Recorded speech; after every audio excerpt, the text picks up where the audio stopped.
تازہ ترین ویڈیوز کے لیے چینل کو سبسکرائب کر کے بیل آئیکن اور آل نوٹیفیکیشن پر کلک کریں تاکہ آپ کو ملے ہر خبر سب سے پہلے۔ ناظرین، آپ کو موسم کی تازہ ترین صورتحال سے آگاہ کرتا ہوں۔ محکمہ موسمیات کے مطابق آج اسلام آباد میں مطلع جزوی ابرآلود رہنے کے ساتھ تیز ہواؤں اور گرج چمک کے ساتھ ہلکی بارش کا امکان ہے، جبکہ کل اسلام آباد میں مطلع جزوی ابرآلود اور موسم خشک رہے گا۔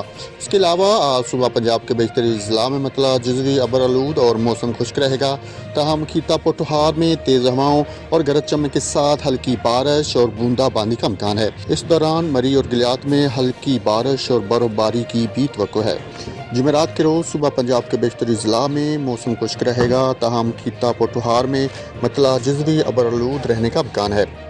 صبح خیبر پختونخوا کے بیشتر اضلاع میں مطلع جزوی ابرآلود رہنے کے ساتھ چترال، دیر، سوات، مالاکنڈ، کوستان، شانگلہ، بنید، مانسیرہ، ایبٹ آباد، مردان، نوشہرہ، پشاور، باجوڑ، کرم، وزیرستان، خیبر، کوہاٹ، ڈی آئی خان اور بنوں میں تیز ہواؤں، گرج چمک کے ساتھ بارش اور پہاڑوں پر برف باری کا امکان ہے۔